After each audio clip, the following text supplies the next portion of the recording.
asalaamu calaykum waraxmatullaahi wabarakaatu. daawadayaal soo dhawaada, waxaan idinla wadaagi doonaa dowladda federaalka soomaaliya oo soo xirtay albaabkii hubka xuutiyiinta. waxaa kaloo aad maqli doontaan wasiir fiqi oo booqday ciidamo loo diyaariyey inay ka qayb qaataan dabaaldega toddobaadka xurriyadda.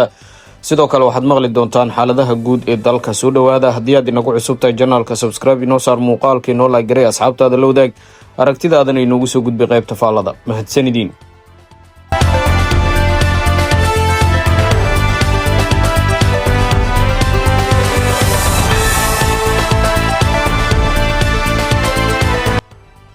wasiirka gaashaandhigga soomaaliya axmed macalin fiqi oo ka mid ah guddiga qabanqaabada ee toddobaadka xurriyadda iyo midnimada qaranka ayaa waxa uu booqday isaga iyo xubno kale ee guddiga, waxaana kormeer ay ku tageen xirada genaraal gordon ee magaalada muqdisho, halkaas oo ay ku jiraan ciidamo ka tirsan kuwa xoogga dalka soomaaliyeed. guddiga ayaa si gaara u booqday cutubyo ka tirsan ciidanka xoogga dalka soomaaliyeed oo ku jira diyaargarowgii ugu dambeeyey ee munaasabadda weyn ee 1 luulyo oo fooda inagu soo haysa maalmaha soo socda.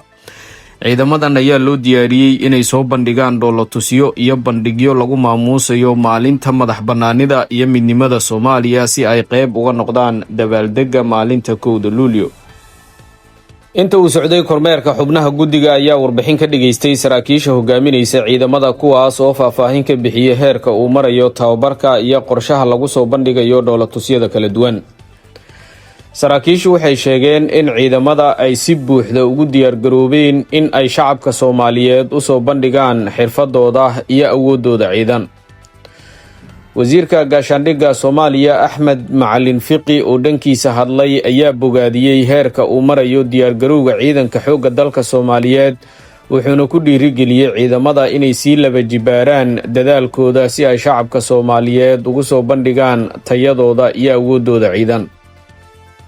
waa haybad cadowguna ka baqo, qarankuna ku faano. waa xoogga dalka iyo dadka Soomaaliyeed oo isu diyaarinaya ka qayb qaadashada dabaaldega maalinta qaran ee 1 luulyo. guuleysta muuqaalkiinu wuxuu quusinayaa damaca cadowga iyo dabaligiisa, ayuu yidhi wasiirka wasaaradda gaashaandhigga Soomaaliya Axmed Macalin Fiqi, isaga oo la hadlayay ciidamada u diyaargaroobaya munaasabadda 1 luulyo. si kastaba haatee, Soomaaliya ayaa haatan ku jirta marxalad xasaasi ah oo kala guur ah, waxaana taagan xiisad siyaasadeed oo ka dhalatay hanaanka loo wajahayo doorashooyinka dalka iyo wax ka beddel lagu sameeyey dastuurka ku-meelgaarka ah ee dalka. dowladda federaalka Soomaaliya ayaa qaaday tallaabo lagu tilmaamay tii ugu weyneed ee lagu ballaarinayo hanaanka sharciga badda tan iyo markii dalku xurnimada qaatay sanadkii 1960 kadib markii ay ku biirtay 15 heshiis badeed oo caalami ah.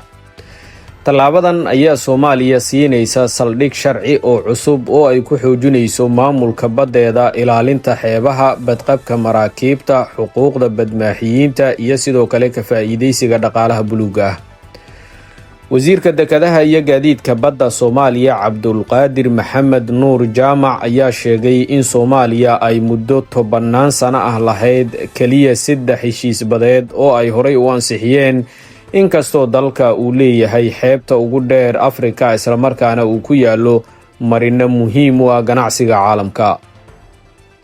maanta Soomaaliya waxay qaaday tallaabo weyn oo horay loogu socdo, ayuu wasiirku ku yidhi qoraal uu soo dhigay bartiisa X. wuxuu sheegay in ku biirista 15 heshiis ay tahay ballaarintii ugu weyneed ee hanaanka sharciga badda Soomaaliya tan iyo xurnimadii 1960. tallaabada Soomaaliya ma aha mid si rasmi ah loogu bartilmaameedsanayo Iiraan ama Xuutiyiinta Yemen, balse waxay ku soo beegmaysaa xilli marinada badda ee ku dhow Soomaaliya ay noqdeen kuwo muhiim u ah amniga gobolka.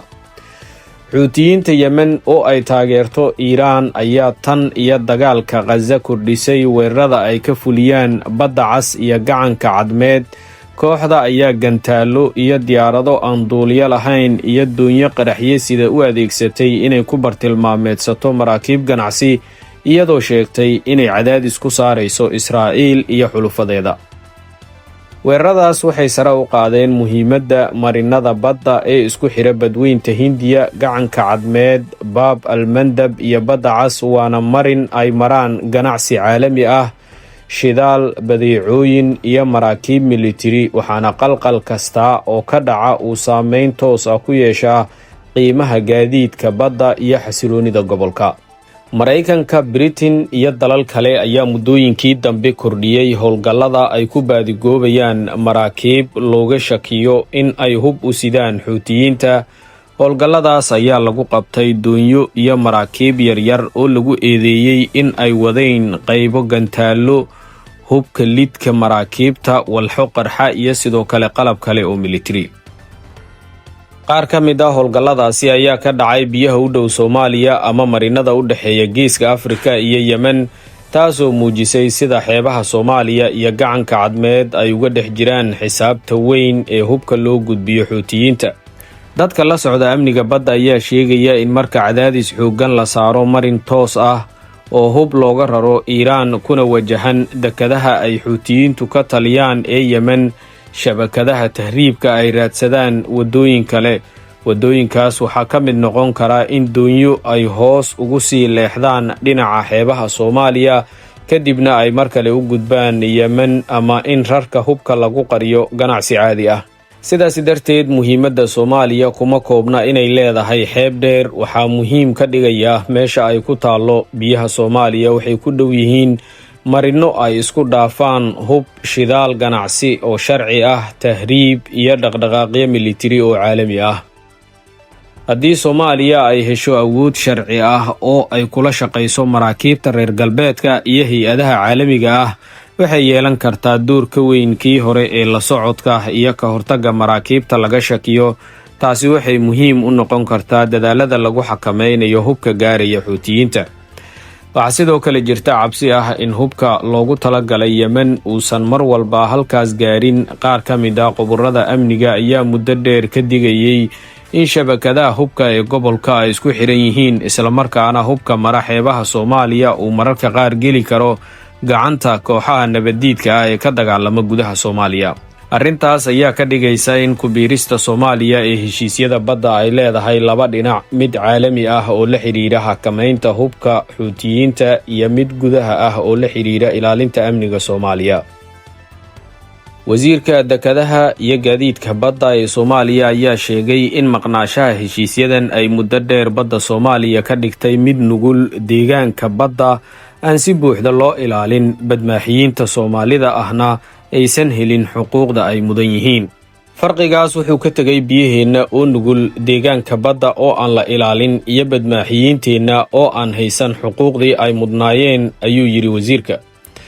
Heshiisyada ay Soomaaliya ku biirtay ayaa taabanaya dhinacyo badan oo muhiim u ah maamulka badda, sida badbaadinta maraakiibta, tababarka badmaaxiyiinta, xeerarka ka hortagga shidaalka badda, cabirka maraakiibta, la dagaalanka wasakhaynta shidaalka iyo ka hortagga khataraha ka dhasha burburka maraakiibta.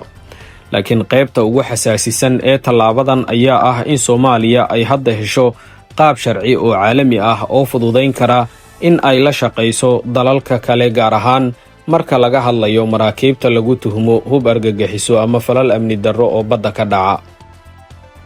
Dowladda Soomaaliya waxay sidoo kale tallaabadan u aragtaa fursad dhaqaale oo weyn. Wasiirka dekedaha ayaa sheegay in heshiisyada ay Soomaaliya ka caawinayaan inay si fiican uga faa'iidaysato dhaqaalaha buluugga ah, kor u qaado heerarka dekedaha, kana dhigto biyaha Soomaaliya kuwa ammaan u ah ganacsiga caalamka.